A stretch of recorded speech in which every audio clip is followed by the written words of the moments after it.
Chapter 7. Jim stayed moody and silent for a week. As Atticus had once advised me to do, I tried to climb into Jim's skin and walk around in it. If I had gone alone to the Radley place at 2 in the morning, my funeral would have been held the next afternoon. So I left Jim alone and tried not to bother him. School started. The second grade was as bad as the first, only worse. They still flashed cards at you and wouldn't let you read or write. Miss Caroline's progress next door could be estimated by the frequency of laughter. However, the usual crew had flunked the first grade again and were helpful in keeping order. The only thing good about the second grade was that this year I had to stay as late as Jim, and we usually walked home together at 3 o'clock.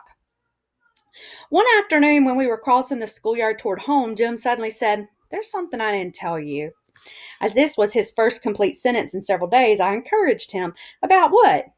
"About that night." "You've never told me anything about that night," I said. Jim waved my words away as if fanning gnats.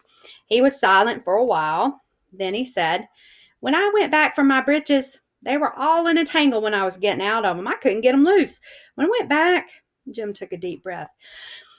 "When I went back, they were folded across the fence, like they were expecting me. Across and something else." Jim's voice was flat. "Show you when we get home. They've been sewed up. Not like a lady sewed them, like something I'd try to do. All crooked. It's almost like somebody knew you were coming back for them." Jim shuddered, like somebody was reading my mind, like somebody could tell what I was going to do. "Can't anybody tell what I'm going to do lest they know me, can they, Scout?" Jim's question was an appeal. I reassured him. "Can't anybody tell what you're going to do lest they live in the house with you, and even I can't tell sometimes." We were walking past our tree. In its knot hole rested a ball of gray twine. "Don't take it, Jim," I said. "This is somebody's hiding place." "I don't think so, Scout." "Yes, it is. Somebody like Walter Cunningham comes down here every recess and hides his things, and we come along and take 'em away from him. Listen, let's leave it and wait a couple of days. If it ain't gone then, we'll take it, okay?" "Okay, you might be right," said Jim. "It must be some little kid's place. Hides his things from the bigger folks. You know, it's only when school's in that we found things." "Yeah," I said, "but we never go by here in the summertime." We went home. Next morning, the twine was where we had left it. When it was still there on the third day, Jim pocketed it. From then on, we considered everything we found in the knothole our property. The second grade was grim, but Jim assured me that the older I got, the better school would be. That he started off the same way, and it was not until one reached the sixth grade that one learned anything of value. The sixth grade seemed to please him from the beginning. He went through a brief Egyptian period that baffled me. He tried to walk flat a great deal, sticking one arm in front of him and one in back of him, putting one foot behind the other.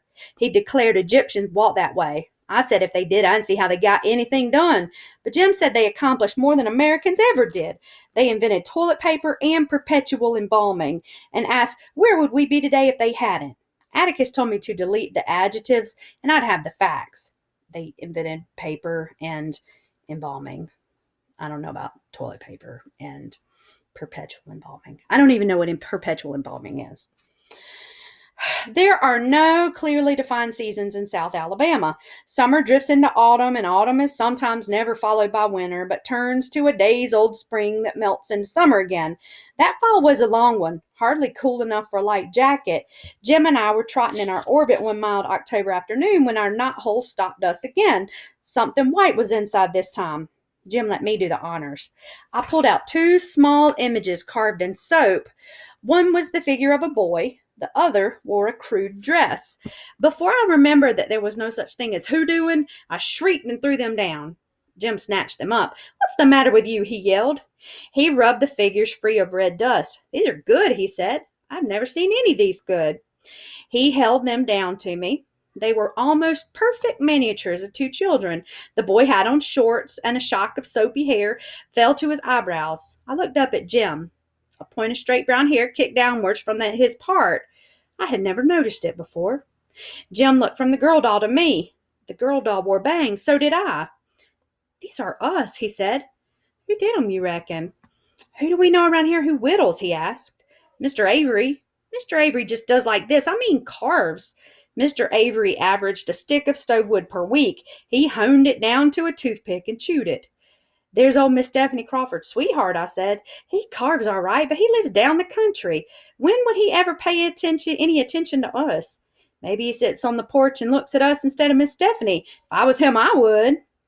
Jim stared at me so long I asked what was the matter, but got nothing scout for an answer.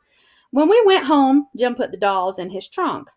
Less than 2 weeks later, we found a whole package of chewing gum, which we enjoyed. The fact that everything on the Radley place was poison having slipped Jim's memory. The following week, the knothole yielded a tarnished medal. Jim showed it to Atticus, who said it was a spelling medal, that before we were born, the Macomb County Schools had spelling contests and awarded medals to the winners. Atticus said someone must have lost it, and had we asked around, Jim camel kicked me when I tried to say where we had found it. Jim asked Atticus if he remembered anybody who ever won one, and Atticus said no. Our biggest prize appeared 4 days later. It was a pocket watch that wouldn't run, on a chain with an aluminum knife. You reckon it's white gold, Jim? I don't know. I'll show it to Atticus. Atticus said it would probably be worth $10, knife, chain, and all, if it were new. Did you swap with somebody at school? He asked. Oh, no, sir. Jim pulled out his grandfather's watch that Atticus let him carry once a week if Jim were careful with it. On the days he carried the watch, Jim walked on eggs. Atticus, if it's all right with you, I'd rather have this one instead. Maybe I can fix it. When the new wore off his grandfather's watch and carrying it became a day's burdensome task, Jim no longer felt the necessity of ascertaining the hour every 5 minutes. He did a fair job, only one spring and 2 tiny pieces left over, but the watch would not run. He sighed. It'll never go. Scout? Huh? You reckon we ought to write a letter to whoever's leaving us these things? That'd be right nice, Jim. We can thank 'em. What's wrong? Jim was holding his ears, shaking his head from side to side. I don't get it. I just don't get it. I don't know why, Scout. He looked toward the living room. I've got a good mind to tell Atticus. No, I reckon not. I'll tell him for you. No, don't do that, Scout. Scout? What? He had been on the verge of telling me something all evening. His face would brighten, and he would lean toward me. Then he would change his mind. He changed it again. Oh, nothing. Here, let's write a letter. I pushed a tablet and pencil under his nose. Okay. Dear Mister, how do you know it's a man? I bet it's Miss Maudie. Been betting that for a long time. Oh, Miss Maudie can't chew gum. Jim broke into a grin. You know, she can talk real pretty sometimes. One time I asked her to have a chew, and she said no, thanks. That chewing gum cleaved to her palate and rendered her speechless, said Jim carefully. Doesn't that sound nice? Yeah, she can say nice things sometimes. She wouldn't have a watch and chain anyway. When she says that, what she means is the gum gets all stuck in her bridge work, and then she can't talk, and it's all nasty. Dear sir, said Jim, we appreciate everything which you have put into the tree for us. Yours very truly, Jeremy Atticus Finch. He won't know who you are if you sign it like that, Jim. Jim erased his name and wrote Jim Finch. I signed Jean Louise Finch, Scout, beneath it. Jim put the note in an envelope. Next morning on the way to school, he ran ahead of me and stopped at the tree. Jim was facing me when he looked up, and I saw him go stark white. Scout! I ran to him. Someone had filled our knothole with cement. Don't you cry now, Scout. Don't cry now. Don't you worry, he muttered at me all the way to school. When we went home for dinner, Jim bolted his food, ran to the porch, and stood on the steps. I followed him. Hasn't passed by yet, he said. Next day, Jim repeated his vigil and was rewarded. Howdy do, Mr. Nathan, he said. Morning, Jim, Scout, said Mr. Radley as he went by. Mr. Radley, said Jim. Mr. Radley turned around. Mr. Radley, did you put cement in that hole in that tree down yonder? Yes, he said. I filled it up. Why'd you do it, sir? Trees dying. You plug 'em with cement when they're sick. You ought to know that, Jim. Jim said nothing more about it until late afternoon. When we passed our tree, he gave it a meditative pat on its cement and remained deep in thought. He seemed to be working himself into a bad humor, so I kept my distance. As usual, we met Atticus coming home from work that evening. When we were at our steps, Jim said, Atticus, look down yonder at that tree, please, sir. What tree, son? The one on the corner of the Radley lot coming from school. Yes. Is that tree dying? I know, son, I don't think so. Look at the leaves. They're all green and full. No brown patches anywhere. It ain't even sick. That tree's as healthy as you are, Jim. Why? Mr. Nathan Radley said it was dying. Well, maybe it is. I'm sure Mr. Radley knows more about his trees than we do. Atticus left us on the porch. Jim leaned on a pillar, rubbing his shoulders against it. Do you itch, Jim? I asked as politely as I could. He did not answer. Come on in, Jim, I said. After a while, He stood there until nightfall, and I waited for him. When he went in the house, I saw he had been crying.